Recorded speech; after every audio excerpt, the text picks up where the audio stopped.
Hey, how's it going, everybody? Gabriel, Santiago here. So this is the Speaking of Harmony podcast, and this is episode 41. Nice day, beautiful Sunday day over here in Houston, Texas. I hope you guys are having a wonderful weekend, as much as you can in these weird times, huh? Before we go into today's subject, don't forget to subscribe to the channel, activate the little bell thing notifications. This is all my social media stuff. And don't forget to hit the like button, it helps a lot with the video. And also don't forget to sign up for the mailing list. Information is here in the video description.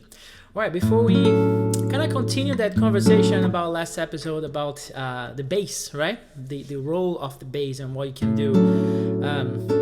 I want to remind you that I'm going to be live on Instagram tonight. Actually, this afternoon, in a little bit at 4 p.m. Central Time. So I'm doing a little earlier today because a lot of friends, a lot of guys who follow the channel are asking in Europe are asking for me to do something a little earlier so they can actually follow, because it's super late whenever they get to watch it, so they're already sleepy and tired and all that stuff. So I'm doing a little early, 4 p.m. Central Time. Tune in to Instagram, my Instagram handle, Gabriel Santiago, and we're gonna be hanging out and talking about music again as usual. All right, last time we were talking about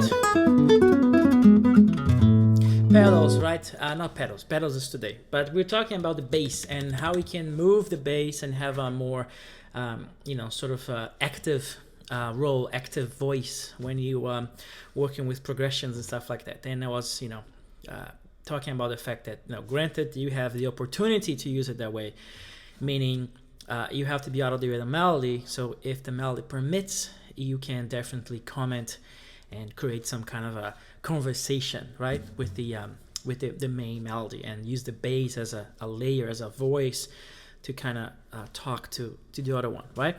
And then I was talking a little bit about how I see this whole bass voice thing, how you can use in different ways, right? I was showing last episode how you can definitely have a more active role and doing all this comments and stuff like that, right?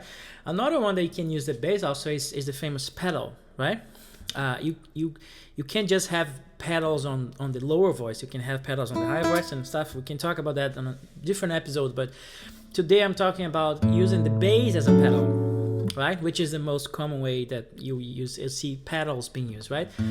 So pedals kind of leave things a little ecstatic a little bit, kind of like sitting and just kind of suspended a little bit, right? And it can be a nice asset when you are just looking for contrast, basically, right? When you have a harmony that's really moving a lot. And so if you want to kind of imply a different take or a different look into that progression, it can use the pedal as a good asset to do that, right?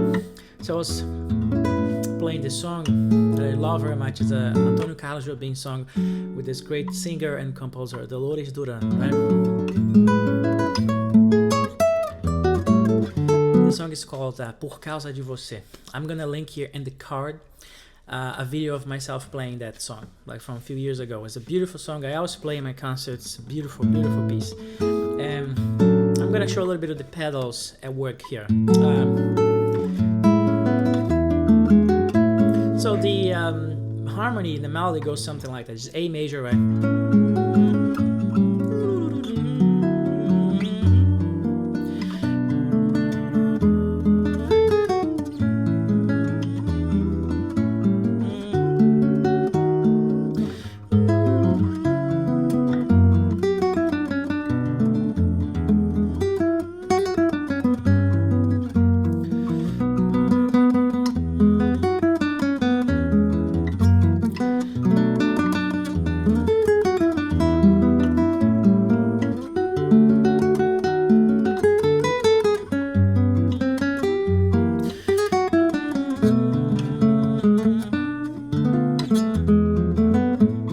That's how they have music, right? The song goes.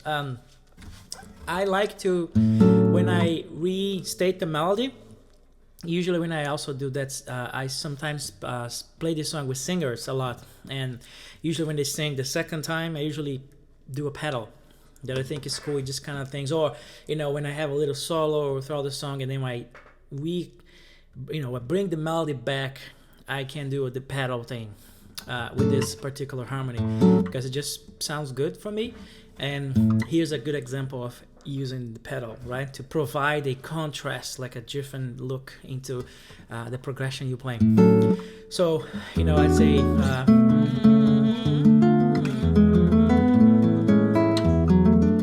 so I can do the all A pedal, right?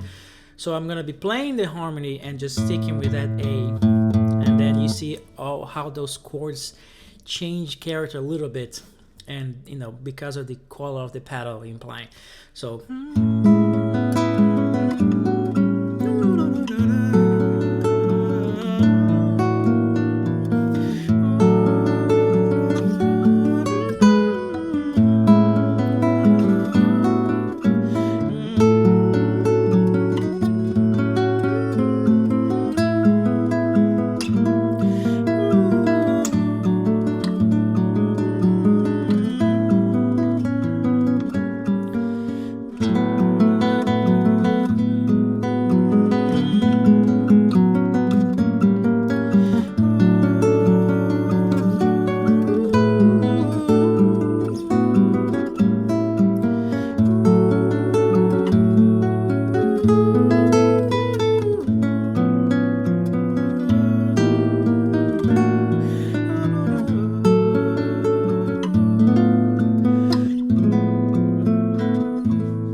So you got this super, somehow aesthetic pedal, and it just, the melody, the whole thing doesn't really move much, but it is moving inside, but it creates this interesting suspension in a way that almost like you holding things, and it's like getting tense, and then when you can release that tension with the pedal, right? So and then when you release and change the note, you have this release of the tension, right?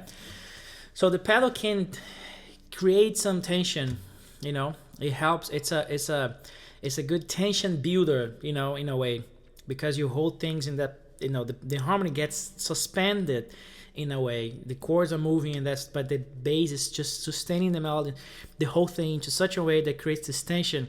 And then when you release, you get this, the whole thing breathes again, right? So that's a good way to use pedals. There are different ways, but in this context we're talking about, you can implement pedals like that to create tension and all that, right? So in the bass department, right? That's where we kind of mainly focus here. From last episode, we're talking about moving the bass and having an active voice, right, with the bass. And we're using inversions and non-harmonic tones to achieve that, right? And now we're implementing a pedal approach into the bass to create tension, right? Create tension and get the thing really suspended and then ready for release, right? So that's today's tip, that I would love to share today. And I'll probably continue the pedal thread, next time. But I hope you enjoyed that. Don't forget to leave comments on, what you think about it. If you have other ideas about pedals and about the bass and what kind of thing you wanted to see me talking about, I'd love to, interact that way and get more of that out, right? I hope to see you in a little bit at 4 p.m. on Instagram for our Q&A, kind of very informal hangout, on Instagram live. And don't forget to subscribe to the channel, activate the little bell thing notifications. This is all my social media stuff. And don't forget to sign up for the mailing list. And I'll see you soon, later today or tomorrow for another episode. Thank you so much.